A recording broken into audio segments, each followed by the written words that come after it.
Numéro 10, La Cité de la Peur, de Alain Berberian.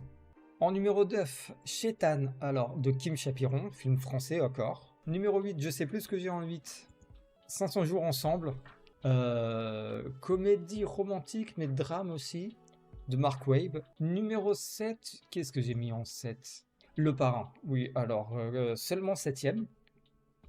Très très bon film, Francis Ford Coppola. Numéro 6, Old Boy, ouais, de Park Chan-wook. Corée du Sud, 2003. Top 5, Garden State, alors, de Zach Braff. Étonnant de le voir là, mais en fait, Garden State, c'est le film que quand je vais mal, je le regarde et me fait du bien.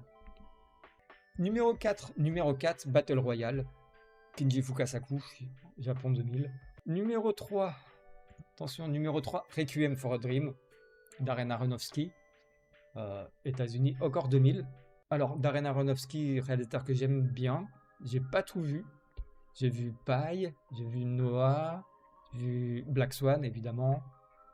J'ai lu le livre aussi, du coup, suite au film, j'ai lu le livre, qui est très dur à lire, parce qu'il n'y a quasiment aucune ponctuation.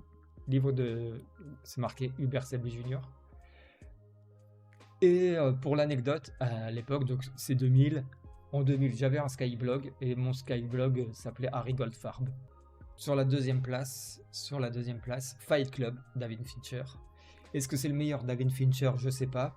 Mais alors, un film comme Usual Suspect, que j'ai vu en connaissant déjà le plot twist de fin, puisque il date de 99, mais j'ai dû le voir la première fois, ça devait être 2006-2007.